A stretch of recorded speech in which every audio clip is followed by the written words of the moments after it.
Please join me in welcoming your Master of Ceremonies, ABC News co-anchor and author, Bob Woodruff.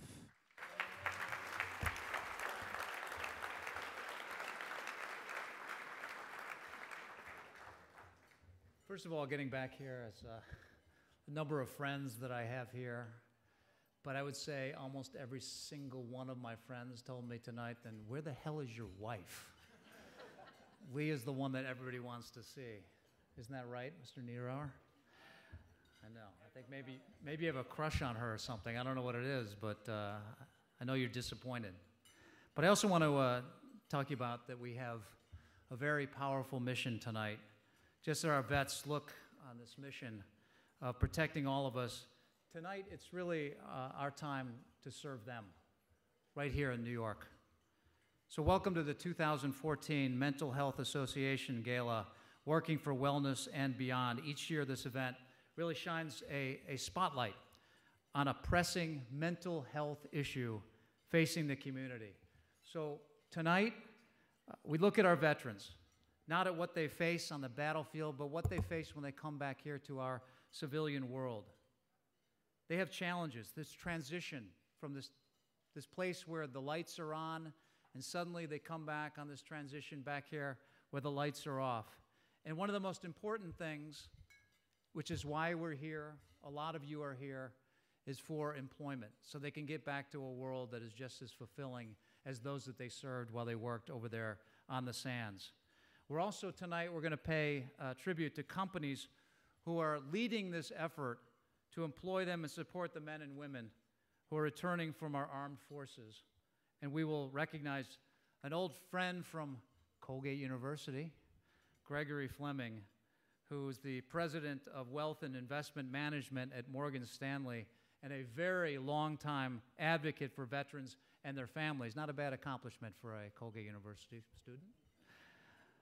Also for the outstanding leadership and commitment that he and Morgan Stanley have made to employing veterans in this country of ours. And we also pay tribute to Staff Sergeant Salvatore Giunta, who I think many of you probably know from the news, from his accomplishments. He's the first living person since the Vietnam War to receive the Congressional Medal of Honor, our country's highest award for valor in action.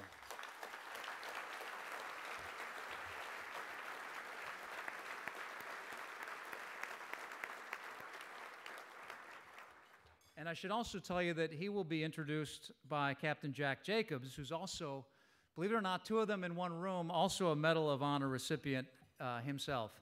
And Sergeant Giunta will share his incredibly moving story with us.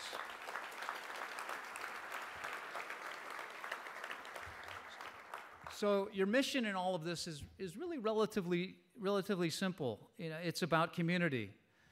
Tonight we want to show Colonel Jacobs, Sergeant Giunta, and other veterans like them, some of whom are right here in this room tonight, that they are not alone now that they're back here at home. That we see how rough the transition to civilian life is, how life can be like that when you come back, and that we are committed to getting all of these veterans our kind of support that they deserve.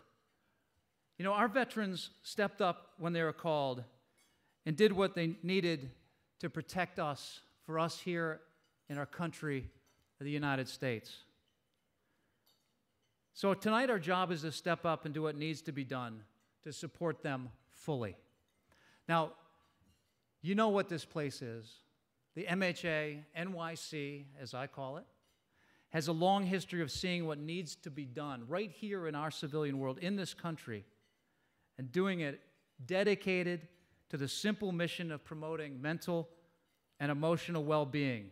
They are leaders, they are advocates, they are educators, innovators in every area of mental health, working to raise awareness, to make communities stronger across the country, and to offer support everywhere and anywhere people are struggling with this issue. Now, at this time, I'd like to introduce another great friend of mine, from Colgate University as well. Almost like I'm an advocate here. So send your kids there. Kevin Danahy, who has been so deeply involved with this for so many years. He's also a very good golfer, but not a terrific one. But he's also a very smart, but he is a very smart person from school. I remember he also played rugby. He was really good at that one, but I think he quit doing that because he's got some kind of job as the executive chairman of Brookfield GRS and chairman of the board of MHA NYC here. A very committed, awesome, awesome man. Ladies and gentlemen, Jack Danahy.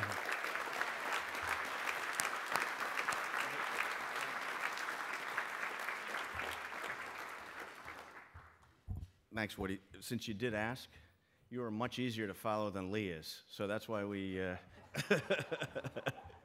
we're sorry that we don't have you both there, but Lee did have a commitment, and we're really delighted to have Bob here with us tonight. Woody gets called off at a moment's notice to do things, and he made a commitment a long time ago to be here with us tonight, and we're happy you did it. So thanks, Bob. Just a couple quick remarks and thank yous, and I'll be on my way and let you enjoy your dinner. First, I'd like to start with a quote. In 1999, U.S. Surgeon General David Satcher said, "There is no health without mental health." Dr. Satcher was oh so right. Mental health is an issue that touches nearly every one of us. You may know a child, even a parent, who grapples with depression, or have a friend from college or work who's dealing with substance abuse. I know many of us in this room struggled in the aftermath of 9/11 or Hurricane Sandy. So 18 years ago, I joined the board of the Mental Health Association because I observed the MHA to be a high-impact organization. It works. It succeeds when others don't, because the staff and the volunteers supporting the MHA are smart, they work tirelessly, and they work with passion, intensity, and heart. Just over 2 decades ago, when our CEO, Giselle Stolper, took on leadership of the MHA of New York City, it was a very small, very local organization with a budget of less than $300,000 a year, and they were spending more than that. A fun little fact that's not very well known is that 95% of all not-for-profits in the United States have annual budgets of less than $5 million a year. That's right where we were then. No scale, big dreams, just a lot of potential. Times have changed. This year, the MHA's budget will reach $30 million. So the annual budget will be $30 million that we'll spend on good causes this year.